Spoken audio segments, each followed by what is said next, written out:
I know, don't sue me. I've not uploaded in a couple of weeks. It's not been that great, I think, personally, in the movie industry at the moment. It's always a bit of a lull at the start of August anyway, so we are back with a top 5. And since Hitman's Bodyguard comes out this week, or just about, I thought we would do another one of my top 5s. This week it's going to be one of the stars of Hitman's Bodyguard, Mr Ryan Reynolds. Of course, Samuel L. Jackson is also in that movie, so I will be doing a top 5 Samuel L. Jackson movies. Okay, so here we go with my top 5 Ryan Reynolds movies, and here we go at number 5. It's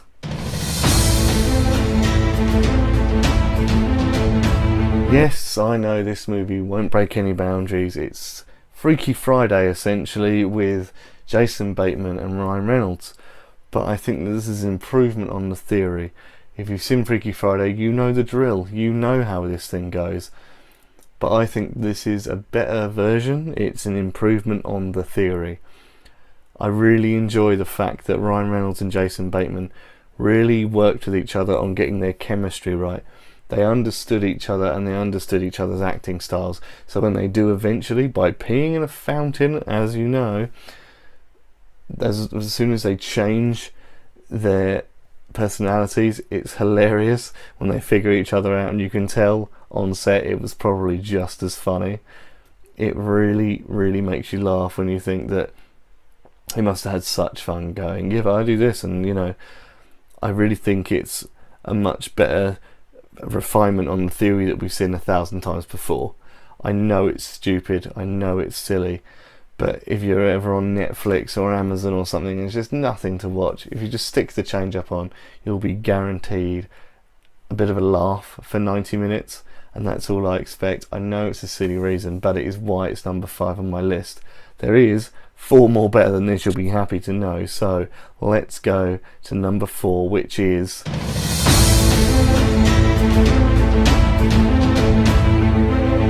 this isn't obviously a Ryan Reynolds movie. This is a Jesse Eisenberg and Kristen Stewart love story movie.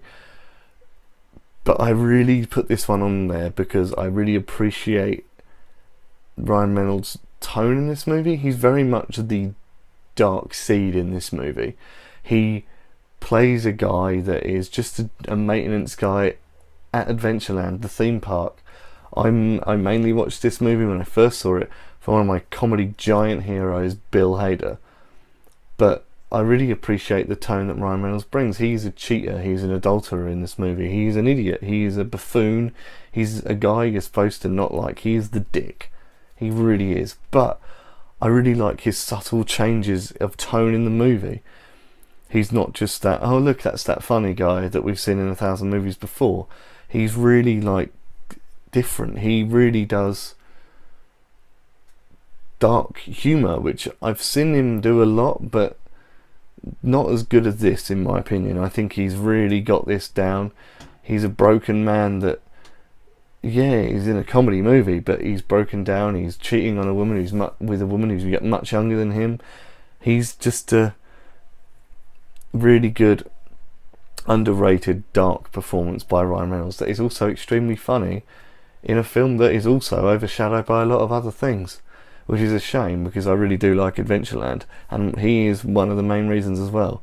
It's extremely funny and sort of heart-wrenching that he's going through what he's going through, and that is why that is number 4 on my list. But here we go, let's maybe get a little bit more depressing before we go slightly back up again with number 3, which is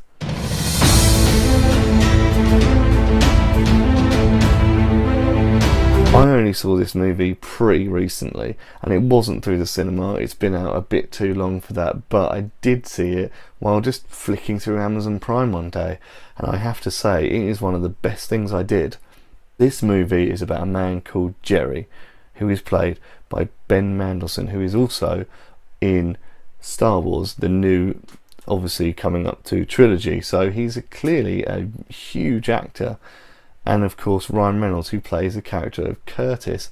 Now, Ben Mendelsohn's character is a man who is down on his luck. He's lost his wife, his kids, his car, his dog, whatever. He lives in a horrible part of town, and he just gambles to try and get back money, but then he just can't seem to get out of spending it again and gambling again until he meets Curtis, who is a man who is a swindler. He knows what he's doing. He's seen Jerry before, the character of Jerry anyway. He's seen people come in, come out, no money, no life, until him and Jerry actually get talking and actually start to connect with each other. And that is when they go on like a Midwest sort of tour of America to try and win each other some money, to like sort of live the high life and be, you know, try and get Jerry back with his wife and all kinds of things. And they eventually do win the money, and life isn't as you expect. He doesn't get back with his wife, and it's one of these things that, yeah, you can do some good things, but life's not always great. I know it sounds pretty bleak, but an awesome performance by Ryan Reynolds in this movie. He's a man who has this life and figures things out, but you can sort of see in him he doesn't want it. He's fallen in love with a cool girl, Sienna Miller, played amazingly, and he just wants to sort of live with her and move away and get away with the winnings that he's got and just sort of go away, let's just get out of here. And it's a true and honest performance in a film that is gritty and dirty, and you can sort of taste the cigarette smoke and the desperation in the air. It's one of these really honest and gritty films, and you can tell that the two men in this movie, huge Hollywood actors, really love the script in this movie, and that is why it is number 3 on my list. It just blows you away, and it's not a film that is, you know, full of explosions and boobs and stuff. It is a film that encapsulates you just with conversation, which is very rare to find these days, because people need the stimulation, whereas if you just embrace this film and listen, it truly takes you on an experience and a ride. And that is why it's number 3. Now, on to my number 2, which is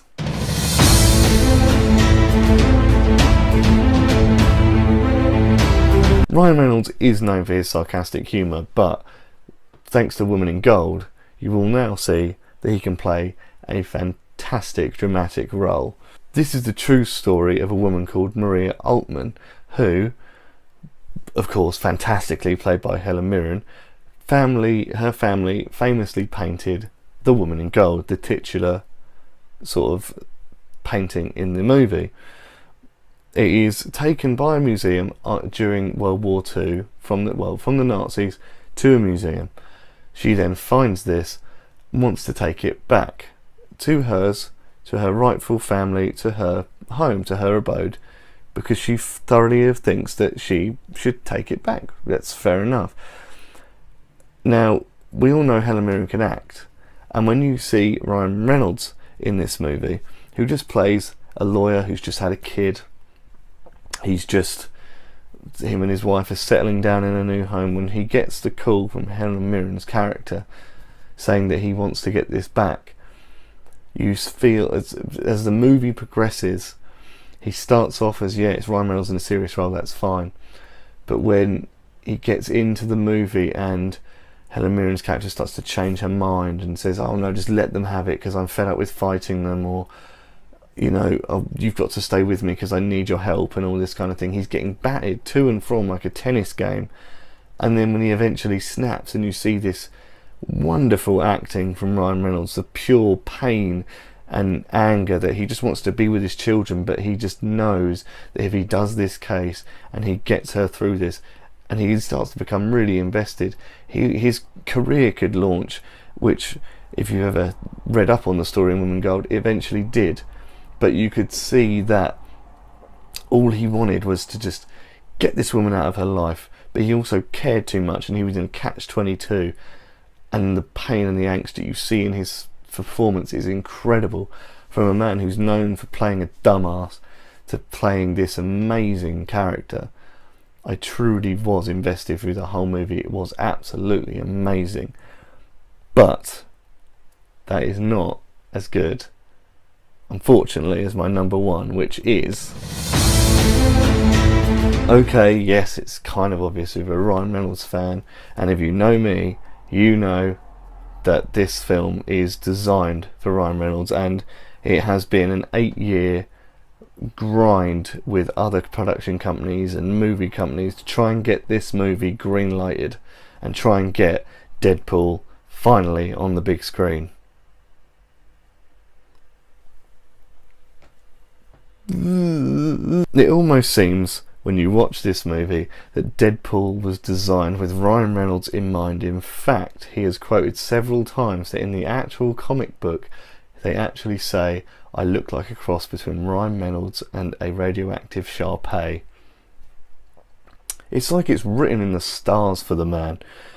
This movie also, to me, and quite famously to other people, it's changed the face of R-rated movies to the point where they even really put that down to how Logan got made the way it was.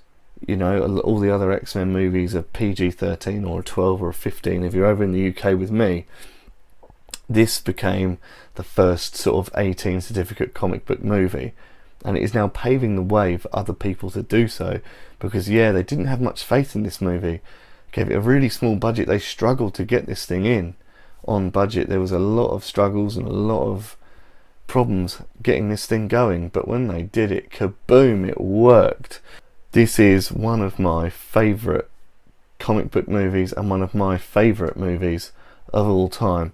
If this was the first idea for Deadpool, other than that piece of crap I've obviously parodied in this video, we've also now seen what Josh Brolin looks like as Cable for Deadpool 2.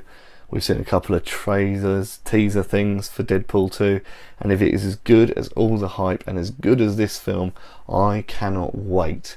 This film has paved the way for so many other industries to actually have faith in movies that don't take themselves too seriously or can use swearing and violence to their advantage. This film has paved the way for people. This film has made sure that we get entertained the way that the actors and the producers want us to be entertained. It has done a lot more than just be Ryan Reynolds' baby. It has now spiraled into this thing that has become a behemoth essentially. And when you're now known for a character, I would say that the only person before him was Robert Downey Jr. as Iron Man. He is now that character. You cannot take that away from him. I think the same thing has now happened to Ryan Reynolds. He is Deadpool. Simple as. Now when you can get that, when you're synonymous with someone and something, you're done. That is just testament to how amazing you are at your craft. That is just incredible. And for me, that is why it's number one on the list. This is my favourite Ryan Reynolds performance of all time, hands down. So, there you have it guys, that is my top 5 Ryan Reynolds movies. What are your favourite movies? I would love to know. Please leave me your top 5 down below. It would really entertain me to know what yours are. Now guys, you can also follow me and have a bit of trivia. I even ask you guys some questions on my Facebook page, that is That Ginger Guy Reviews. I'm also on Twitter on @GingerGuy. Extremely sort of, inventive, I know. Of course, as I've already told you, I'm going to be doing my Samuel L. Jackson top 5 extremely soon. Also, look out for my review of Atomic Blonde coming up really soon. Can't wait for you guys to see what I think about that one, and I will see you all on the next video.